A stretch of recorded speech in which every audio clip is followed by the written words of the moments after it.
नमस्कार, स्वागत है आप सभी का डीडी न्यूज पर। एक भारत श्रेष्ठ भारत के इस खास कार्यक्रम में मैं हूं आपके साथ हमेशा की तरह मनीष बाजपेयी। गाय, गौपालक, गौवंश, गंगा, गीता, गायत्री, ये महज कुछ शब्द भर नहीं है, बल्कि ये पूरे के पूरे शब्द भारत की संस्कृत के परिचायक हैं, जिनके पीछे जो भाव छिपा है ये अनादि है, अनंत है। और हम ये कह सकते हैं इन शब्दों के आधार पर, इन भावों के आधार पर हर जन का मन प्रफुल्लित है और वाकई पुष्पित और पल्लवित भी है। और इन्हीं भावों के साथ में राजकोट गुजरात के शहर में एक कार्यक्रम आयोजित हुआ है और इस कार्यक्रम में वो तमाम भाव हमको दिखे जो कि भारत के संस्कृत के साथ जुड़े हुए हैं। और इसीलिए अपने इस खास कार्यक्रम में आज हम जिक्र करने वाले हैं इसी कार्यक्रम का, और इस कार्यक्रम का नाम है गौटेक 2023। तो चलिए जिक्र करते हैं इस कार्यक्रम के विविध पक्षों और विविध आयामों के बारे में।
राजकोट के रेसकोर्स ग्राउंड में 24 मई से लेकर के ये गोटेक 2023 काव बेज global investment summit and expo का आयोजन शुरू हुआ है।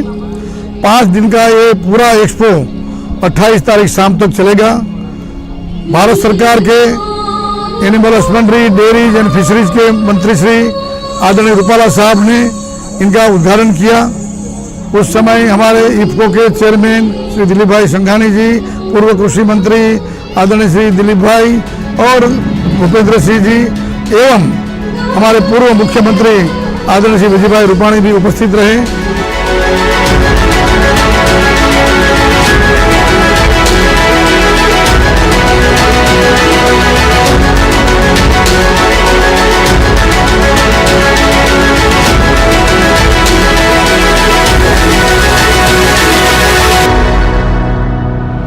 वल्लभ भाई से परिचय है एक ज़बानी से, हम ये जानते हैं कि वो अच्छा काम कर रहे हैं, पर मुझे ये आइडिया नहीं था कि ये इतना शानदार आयोजन। आपने और हमने सबने काफी मात्रा में डेयरी एक्सपो देखा होगा, इंडस्ट्रियल एक्सपो देखा होगा, कृषि एक्सपो देखा होगा, लेकिन गौ माता को समग्रतया देख करके गाय के दूध, गोबर, गौमूत्र, ऑर्गेनिक फार्मिंग जिनको प्राकृतिक कृषि कहते हैं, biofuel, bio fertilizer, bio pesticide, panchagavya medicine, panchagavya चिकित्सा, फोडर, फिडर, ये सब को ध्यान में रखते हुए एक इंटीग्रेटेड एक्सपो का आयोजन किया गया है।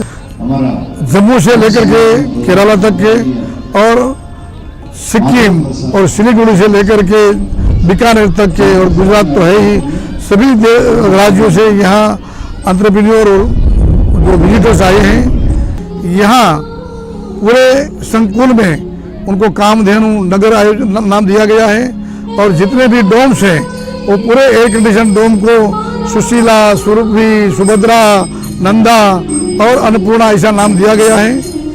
यहाँ भारतवर्ष के पूरे देश से, हर एक राज्य से कोई न कोई गौ आधारित उद्यमिता से जुड़े हुए जो उद्यमी हैं, एंटरप्रेन्योर हैं, बिजनेसमैन हैं, कहीं न कहीं कोई टेक्नोलॉजी से जुड़े हुए हैं, कोई रिसर्च से जुड़े हुए हैं, ऐसे उद्यमी लोग आए हैं।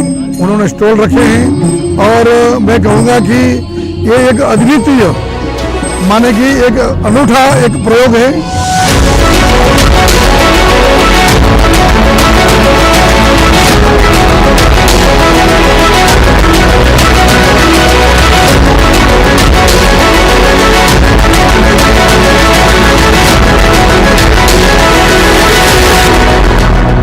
गौटेक 2023 में हर शाम को जो सांस्कृतिक आयोजन हो रहे हैं वो भी एक भारत श्रेष्ठ भारत का परिचय दे रहे हैं। उसकी वजह ये है कि कई ऐसे भजन हो रहे हैं, कई ऐसे गीत गाए जा रहे हैं जिसमें भारत का परिचय मिल रहा है, जिसमें अरुणाचल प्रदेश का गुजरात से क्या संबंध है इसका परिचय मिल रहा है। कैसे लोक कलाकारों को, यहाँ के स्थानीय जो गायक हैं उनको स्थापित किया जा रहा है, उनको मौका दिया जा रहा है। इसके भी अलग अलग पक्ष जो हम यहाँ पर देख पा रहे हैं और वाकई शाम को होने वाला आयोजन पूरे दिन की थकान को मिटा देता है और हर कोई रस और रंग में डूब जाता है।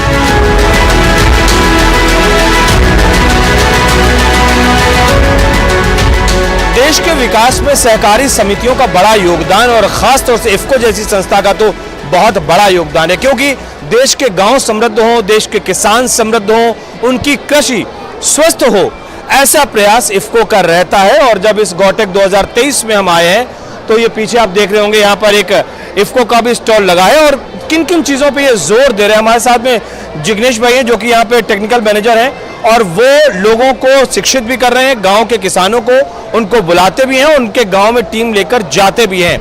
यहाँ पर किस किस चीज़ का जोर है और आप अपनी संस्था के द्वारा क्या बताना चाह रहे हो? अभी हम संस्था के द्वारा जो आने वाले हमारे जो अभी नए फर्टिलाइजर्स, जो जैविक खाद है, जिसमें बायो फर्टिलाइजर्स है, जिसमें 1 ड्रॉप्स में 10 करोड़ बैक्टीरिया है, उस बैक्टीरिया के बारे में किसानों को अवगत कराते हैं। साथ ही साथ वेस्ट डिकम्पोजर, जो किसान के खेत में जो भी कचरा, कूड़ा कचरा है, उसे सड़ाने के लिए 25 रुपीज़ में एक बॉटल देते हैं, जिसे उन कचरों को सड़ाकर वो ऑर्गेनिक कार्बन बढ़ा सकते हैं सॉइल में। ऐसे सागरी का सीवीड एक्सट्रैक्ट है जो समुद्र की शैवाल है, उससे भी पौधे के अंदर फ्लावरिंग और फ्रूटिंग में ट्रेमेंडस रिजल्ट मिले हुए हैं। और सीवीड एक्सट्रैक्ट में 17 प्रकार के माइक्रोन्यूट्रिएंट हैं। और देश का सर्वप्रथम नैनो डीएपी और नैनो यूरिया, उसके बारे में भी किसान को अवगत कराते हैं, क्योंकि ये देश हित में काम है। जो एक बैग 4500 रुपीज़ की है, वो बैग को रिप्लेस करने के लिए 500 ml की बॉटल जो निकाली है, जो 600 रुपीज़ में है, जिसमें देश के बहुत सारे पैसे बच सकते हैं। ट्रांसपोर्टेशन और जो विदेश में पैसे जा रहे हैं उसको भी रोका जा सकता है और पैदावार भी बढ़ सकती है। ऐसा नैनो डीएपी और नैनो यूरिया भी इफ्को ने निकाला है, जिसके बारे में किसानों को अवगत करा। आप यहाँ पर स्टॉल लगाए, गौटेक 2023 का ये आयोजन है, गौटेक के बारे में क्या बताएंगे? और ये पूरा आपने भी कैंपस घूमा होगा, देखा होगा, आपको क्या फीलिंग आ रही है? ये सर्वप्रथम पहले ही बार ये गौटेक जो आयोजन हुआ है, सर्वप्रथम बार हुआ है। और ये बहुत ही अच्छा है कि गाय हमारी जो माँ हम कहते हैं, धरती को माँ कहते हैं और गौ को माँ कहते हैं, उसके ही जैसे कि उसका गोबर की कितनी वैल्यू है, उसका यूरिन और उसके साथ कितने खाद, उसकी काफ़ी सारी प्रोडक्ट बन रही है, उस प्रोडक्ट के बारे में भी इस गौटेक के अंदर बताया गया है। और गौटेक के इस एग्जीबिशन के द्वारा पूरे भारत भर में बहुत अच्छा एक मैसेज जा रहा है। हम अपनी धरती माँ को और प्रकृति की कैसी सेवा कर सकते हैं, उसके बारे में इसमें बहुत ही अच्छी तरह से उन्होंने हर एक छोटे छोटे स्टॉल के रूप में अपनी एक अलग सी एक पहचान बनाई है हर एक प्रोडक्ट के बारे में।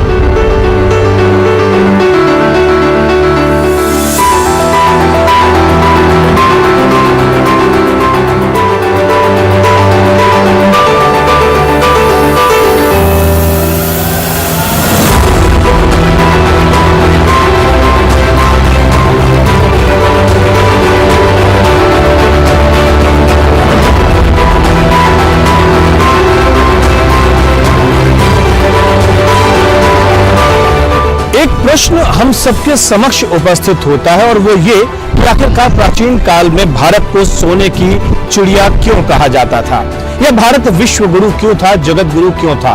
ये प्रश्न हम सबके समक्ष होता है और उत्तर ये हो सकता है कि भारत धनदान से परिपूर्ण था, ये वजह हो सकती है। लेकिन इसके साथ साथ हम ये भी कह सकते हैं कि तत्कालीन समाज में, तत्कालीन समय में विकास जो था उसमें संतुलन था, समाज में समभाव था और खास तौर से समाज में एक संस्कार का भाव भी निहित था। और जब आज हम इस बात की बात करते हैं कि एक बार फिर से वो पूरा का पूरा वातावरण हमें समाज में दिखाई पड़ रहा है, तो निश्चित तौर पर उन सब में, उस पूरे विकास के क्रम में अगर कुछ बात दिखती है तो वही भारत की संस्कृति का अटूट जुड़ाव इस विकास के क्रम में। एक छोटा सा ब्रेक यहां पर लेते हैं और ब्रेक के बाद में तुरंत हाजिर होते हैं। कहीं मत जाइए आप, मिलते हैं इस छोटे से ब्रेक के बाद।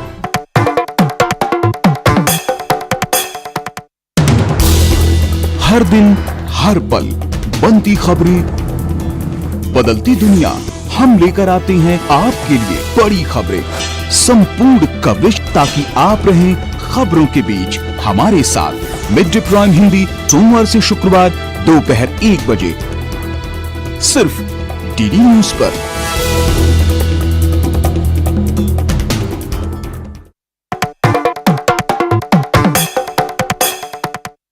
Welcome back. ब्रेक के बाद एक बार फिर से आप सभी का स्वागत है डीडी न्यूज पर। एक भारत श्रेष्ठ भारत के इस खास कार्यक्रम में हमेशा की तरह मैं हूं आपके साथ मनीष बाजपेयी, और बात मैं कर रहा हूं इस कार्यक्रम में गुजरात राजकोट शहर में आयोजित हुए गौटेक 2023 की। वो इसलिए भी क्योंकि ग्रामीण जनजीवन के जितने पक्ष होते हैं वो यहां पर दिख रहे हैं।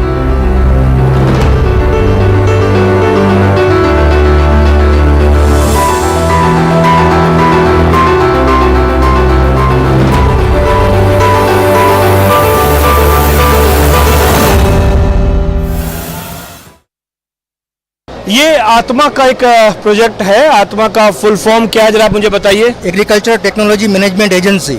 एग्रीकल्चर टेक्नोलॉजी मैनेजमेंट एजेंसी, इसका फुल फॉर्म यानी कि इसको हम आत्मा प्रोजेक्ट कहते हैं। और इस आत्मा प्रोजेक्ट का जो मुख्य उद्देश्य है वो है गांव में जो किसान है उसको आर्थिक स्तर पर उसको समृद्ध करना, उसकी खेती को आर्थिक स्तर पर समृद्ध करना और किसानों की सहायता करना। ये यहाँ पर जो मेरे सामने ये जो खाद हम कह सकते हैं वर्मी कंपोस्ट है, ये केचुए के द्वारा तैयार की हुई है और ये किसान इसको तैयार कर रहे हैं, यानी कि केचुओं का पालन कर रहे हैं। उसके बाद में ये यहाँ पर इधर इस पे केचुओं का पालन ये दिखा रहे हैं और ये यहाँ पर वर्मी कंपोस्ट ये बना हुआ है। गौटेक 2023 में हम यहाँ पे स्टॉल रखा है आत्मा प्रोजेक्ट का। हमारा जो उद्देश्य ये है कि गांव के छोटे छोटे फार्मर जो है वो अपना प्रोडक्शन तैयार करते हैं और बाद में उसको बेचने के लिए कहाँ जाना है, तो हम ये एक प्लेटफॉर्म उसे बनाकर देते हैं कि आओ आप आओ और अपना जो प्रोडक्ट है वो बेचो और दूसरे लोगों को, दूसरे फार्मर को भी आप प्रोत्साहित करो। मैं यहाँ गोंडल के बाजू में वाछराप में रहती हूँ और हमारा ऑर्गेनिक फार्म है। सभी चीज़ें हम ऑर्गेनिक ही उगाते हैं और लोगों की सेहत का ख्याल रख के पका के बेचते हैं। अजी हम 7-8 बरस से ये वर्मी कंपोस्ट तैयार कर रहे हैं। हम हमारा खेत में ही तैयार कर रहे हैं और वर्मी कंपोस्ट तैयार करने में गाय का गोबर है, पची और कंतान है, वो कोथड़ा कहते हैं, वो डालते हैं और जीवामृत डालते हैं, अमृतम बैक्टीरिया डालते हैं, सब डाल के वो वर्मी कंपोस्ट तैयार करते हैं। तो यानी कि वर्मी कंपोस्ट जो होता है वो बहुत गर्म गोबर होता है, वो बहुत गर्म होता है, वो खेत में सीधा यूज नहीं कर सकते, 3-4 साल लग जाते हैं। पर यही टेक्निक है कि वर्म से वो वर्मी कंपोस्ट तैयार करके कि हम हमारे पौधे में, हमारी खेतीबाड़ी में हम उपयोग करते हैं। और ये वर्मी कंपोस्ट बनाने के लिए हम वो घोगावदर गांव में ट्रेनिंग देते हैं, वो आत्मा थकी हम ट्रेनिंग देते हैं। ये एक समाज को गाय माता की सही में उपयोगिता और अर्थशास्त्र का जोड़ करके, इकोनॉमी को जोड़ करके, गाय समग्रतया गोधन है, उनको ये प्रस्थापित करने के लिए लोगों को माइंड सेट चेंज हो, इसलिए एक एक्सपो का आयोजन किया गया है। यहाँ आकर के विविध प्रकार के स्टोर्स में लोग देखते हैं, यहाँ सेमिनार हो रहे हैं, सक्सेसफुल स्टोरी वाले एंटरप्रेन्योर आए हैं, रात को कल्चरल प्रोग्राम भी हो रहे हैं। गाय माता से जुड़ी हुई सभी प्रकार के आरोग्य विषय हो, कृषि विषय हो, अपने उद्योग विषय हो, एनवायरमेंट यानी कि पूरी प्रकृति को देख करके हो, ऐसे जो प्रोडक्ट्स हैं वो यहाँ प्रदर्शित की गई है। गौटेक 2023 में एक और पक्ष दिख रहा, तो वो ये कि अगर आपकी जानकारी भारत के देसी गायों की जो नस्लें हैं उनके बारे में अगर नहीं है तो ये जानकारी भी हमें यहाँ पर देखने को मिल रही थी। बहुत सारी प्रजातियां हैं, उन तमाम प्रजातियों का यहाँ जिक्र हो रहा, चाहे लद्दाख की देसी गाय हो या केरल की वेचुर हो या फिर नेमरी मध्य प्रदेश की बात हो या गिर की गाय हो या फिर साहिवाल हो, ऐसी तमाम प्रजातियों का जिक्र हमें यहाँ पर देखने को मिल रहा था। और ये ये कम से कम मेरे अनुभव के संसार को समृद्ध कर रहा था ये पूरा दृश्य, जिसमें मैं लगातार पढ़ रहा था कौन से इलाके में कौन सी गाय है और इसकी क्या क्वालिटी है, इसकी क्या विशेषता है इन गायों के बारे में। और वाकई जब हम गायों की बात करते हैं तो उसका सीधा सा तात्पर्य भारत की देसी गायों के बारे में है, क्योंकि उन्हीं का दूध, उनका ही जो पूरी की पूरी जिसके बारे में हम जिक्र करते हैं कि उनका बड़ा महत्व है इस देश की संस्कृति में, तो इसका मतलब सीधे से देश की देसी गायों से जुड़ता है। जब भी हम गायों का जिक्र करते हैं उसका सीधा सा तात्पर्य देसी गायों से है। और देसी गायों का जब हम जिक्र करते हैं तो आप जरूर जानना चाहते हो पूरे देश में कितनी प्रजातियां हैं, कहां कहां पर है। और हमारे साथ मिस्टर शंकर गणेश जी मौजूद हैं और ये तमिलनाडु से हैं और ये राजकोट आए हुए हैं सिर्फ इस बात को बताने के लिए कैसे हम देसी गायों को आगे प्रमोट करें और ये अपनी सर्विस किस तरीके से दे रहे हैं। Shankar ji, it's a very good thing कि जो आप काम कर रहे हो, लेकिन हमको जरा ये बताएं कि किस तरीके से आप लोगों को देसी गाय प्रोवाइड करवा रहे हो, कहाँ से करवा रहे हो और कैसे आप इस काम में आगे लगे हुए हो। नमस्कार, हम इधर से गुजरात, राजस्थान, पंजाब, हरियाणा, वो 4 स्टेट में यहाँ से गाय खरीद करेंगे। वो तमिलनाडु से कर्नाटका, आंध्र, केरला, उसके A2 डेयरी वाला who want to farm A2 dairy farm, I am supplying cows, I am supplying the cows along with test, genetic test and blood test along with certification with proper transportation. You know very well nowadays cow transportation is very hard. I'm doing this last 10 years with proper records, proper certification which is government permittable bull, and if someone wants to breeding bull, we are taking the bull along with pedigree details also. So we are doing this all the work to spread our desi cows to entire India. The thing is in South India we have also desi cows. इसमें इतना दूध नहीं मिलता है, 1-2 litre एक maximum एक time का 2 litre का दूध मिलता है। इतने का कैसे A2 डेयरी फार्म बन गए, वो ये दिक्कत है। पूरा गुजरात, राजस्थान, हरियाणा, ये पूरा इलाका A2 वाला गाय है, they have more cows but we don't have cows, but then we have to decide to depend other country breeds, for example Jersey, HF. Why we need to depend other country, apart from Indian breeds? So we have to depend Gujarat, Rajasthan. That's why we are taking that. We know very well desi breed in the sense it is very only effective with locality. Yeah, I understood. We agree, but we don't have option. If I taking Gir Sahiwal from here to Tamil Nadu, little bit it will be uncomfortable. But in the next generation it will be okay. If we don't do this immediately, we will increase the number of crossbreed Jersey HF. That's why we are doing this. We don't want to Jersey HF. We want to increase Gir and Sahiwal pan India breed. So pura we are Indians. This is for Indian asset. We are using all entire India Indian assets. तो जैसा हमने आपसे कहा कि यहाँ पर इस पूरे एक्सपो को देखने के लिए मोदी स्कूल के बच्चे यहाँ पर आए हुए हैं और वो बहुत कुछ अपना अनुभव हमसे शेयर कर रहे हैं, क्या कुछ देखा और क्या कुछ वो समझ रहे हैं। आप अपना नाम बताओ। जी, मेरा नाम है कान्हा भारतीर्थ और जो ये हमारे सरकार ने आयोजन किया है वो बहुत ही बढ़िया है। जैसे कि अभी हमारा देश जो खेती में बहुत पीछे रह गया है, बाकी देश बहुत आगे चल रहे हैं, तो इस सब से हमारे देश को बहुत मदद मिल सकती है। जैसे कि यहाँ पे कई सारे यंत्र है जिससे हमारे देश को खेती में बहुत सारी समृद्धि मिल सकती है। ठीक है, ठीक। आप बताइए, अपना नाम बताएं। मैं वेदू मोदी स्कूल से, और ये जो आयोजन है ये हमारा भारत देश है खेती प्रधान है, इसके लिए एक अगत्य का आयोजन है और यहाँ पे कई सारी प्राइवेट और कोऑपरेटिव कंपनी को इकट्ठा किया है और इसके जो अलग अलग मशीन है और इसकी अलग अलग प्रोडक्ट है, फर्टिलाइजर्स वगैरह, तो वो एक खेती में उत्पादन बढ़ाने के लिए है। और ये भी ज़रूर है आज की, क्योंकि हम काफ़ी ग्रेन्स वगैरह बाहर से एक्सपोर्ट करते हैं, जो एक्सपोर्ट बढ़ा के हमको ऐसा लक्ष्य रखना है कि हमारे देश का इंपोर्ट बढ़े। तो ये साकार करने के लिए सरकार आज ये सब कर रही है, तो ये देखकर अच्छा लगा।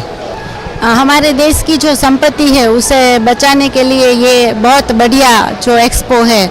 बस मैं तो ये कहना चाहूँगी कि हर आज की जनरेशन है उसको अभी से जो हम अवेयर करें तो हम हमारी जनरेशन को बचा सकते हैं और भविष्य में जो आने वाले रोग है उससे भी हमें बहुत सलामती से हम उसको पास कर सकते हैं। यहाँ पर जैसे कि ड्रोन जिसका हम नज़र रख सकते हैं हमारे खेतों पे, इसके अलावा अभी जो बैल होते हैं, इसके अलावा ट्रैक्टर से हम खेती कर सकते हैं। हार्वेस्टर जैसे साधन है जिससे हम कई सारी खेती को बढ़ा सकते हैं। इस वक्त जो लोग हमारे साथ में मौजूद हैं उनका बड़ा योगदान है भारत की संस्कृति को बचाए रखने में, क्योंकि भारत की संस्कृति एसी या वातानुकूलित कमरों में बैठकर नहीं बचती है, बल्कि भारत की संस्कृति अगर बच रही है तो हमारे गांव से बच रही है, हमारी गाय से बच रही है, हमारे गोपालकों से बच रही है, हमारी प्राकृतिक खेती की जो व्यवस्था थी उससे बच रही है। और ये सभी लोग जो खड़े हुए हैं ये इन सभी पक्षों से संबंधित हैं। आप अपना नाम बताइए। अस्मिता बेन। अस्मिता बेन। अच्छा, अस्मिता बेन। अस्मिता बेन, आप बताइए गाय के बारे में बताइए, यहाँ पे कौन कौन सी गाय मिलती हैं गुजरात में और वो कितना दूध देती हैं, गाय से कैसे हम लोग जुड़े हुए, सब बताइए थोड़ा बहुत। हाँ, गुजरात में देसी गाय, गिर गाय मिलती है और वो दिन में 10 लीटर दूध देती है। ओके, અને हम सब गाय आधारित प्राकृतिक खेती के लिए यहाँ जुड़े हैं और गौ प्रोडक्ट के लिए। गाय बचेगी तो देश बचेगा। गौ रक्षा, कृषि रक्षा, राष्ट्र रक्षा, हमारा देश के लिए गाय बचनी ही चाहिए। वल्लभ भाई कथीरिया की अध्यक्षता में यह गौटेक हुआ है। पूरे इंडिया से तमिलनाडु, आंध्र प्रदेश, उत्तरांचल, मध्य प्रदेश, यूपी, राजस्थान, अलग अलग प्रांतों से सब यहाँ गौ प्रोडक्ट वाले, गौपालक, ऐसे गौ सेवक सब यहाँ देखने आते हैं। और यहाँ बहुत सारी पूरे इंडिया की प्रोडक्ट जो बनाते हैं वो अलग अलग मालधारी सब है वो यहाँ आए देखने आते हैं और कोई प्रोडक्ट बेचने आता है। उससे हमारी गौ माता की ये शुरुआत है, इससे वैश्विक गौ माता की क्रांति होगी। जी नमस्ते, मेरा नाम सोनल वसानी है। मैं राजकोट जिले के जसदन नगर पालिका में शिक्षण समिति में चेयरमैन हूँ। अभी आज यहाँ जो ये आयोजित किया गया है पूरा गाय के हिसाब से, मतलब एक कोई खेडूत होता है, हम लोग एक टाउन को बिलोंग करते हैं, इसलिए जो भी आपने क्वेश्चन मुझे पूछा तो ये सौराष्ट्र है वो सावजों की भूमि कही जाती है। प्योर गुजराती में सौराष्ट्र है वो संतों की भूमि कही जाती है। सौराष्ट्र है वो गुजराती, मतलब कि गाय को हम एक माता की दृष्टि से देखते हैं। गुजरात की एक संस्कार किए जाते हैं क्योंकि गाय से जो ये एक्सपो है उस हिसाब से ये जनमेदनी इकट्ठी हुई है और गाय हमारी माता है। फिर से कहते हैं सौराष्ट्र है सावजों की भूमि है, सौराष्ट्र है संतों की भूमि है, सौराष्ट्र है संस्कारों की भूमि है, इसीलिए गाय हमारी माता है और इस हिसाब से हम सब लोग यहाँ इकट्ठे हुए हैं। आदरणीय प्रधानमंत्री जी का जो स्वप्न है कि आत्मनिर्भर भारत नहीं केवल, लेकिन समृद्ध भारत का, समृद्ध किसान का, और आज स्टार्टअप का जमाना है, आज एंटरप्रेन्योर का जमाना है, नई नई अनेक इंडस्ट्री आ रही है। ऐसे समय में कैसे गाय आधारित उद्यमिता को, और मैं कहूँगा कि green economy, then white economy, white revolution, अब ब्राउन रिवोल्यूशन का जमाना है।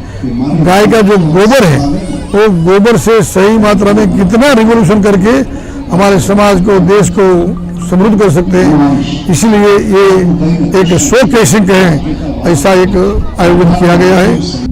न जाने कितनी बातों, यादों, संस्मरणों, कहानियों के साथ ये गौटेक 2023 का आयोजन संपन्न हुआ धूमधाम से।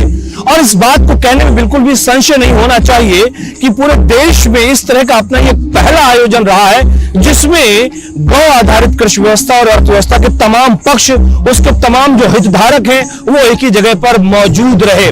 किस तरह से हम अपने गांव को, गांव में रहने वाले कृषकों को और तमाम उनके अलग अलग आयामों को कैसे इस अर्थव्यवस्था में स्थापित किया सकता है और उनके आधार पर भारत देश का जो विकास है वो चहुमुखी किया जा सकता है। और ये सब दिखाने का मेरा भी प्रयास रहा एक भारत श्रेष्ठ भारत में, क्योंकि ग्रामीण अर्थव्यवस्था को अगर हम देखें तो एक भारत श्रेष्ठ भारत का ये भी एक कारक है, ये भी एक मंत्र है। अगर हमारे देश के गांव विकसित हुए, गांव व्यवस्थित हुए, गांव हमारे समृद्ध हुए तो भारत देश अपने आप ही समृद्ध हो जाएगा और एक बार फिर से सोने की चिड़िया कहलाएगा। एक भारत श्रेष्ठ भारत के इस कार्यक्रम में फिलहाल इतना ही, दीजिए मुझे इजाजत, लेकिन इस वायदे के साथ कि फिर होगी आपसे मुलाकात।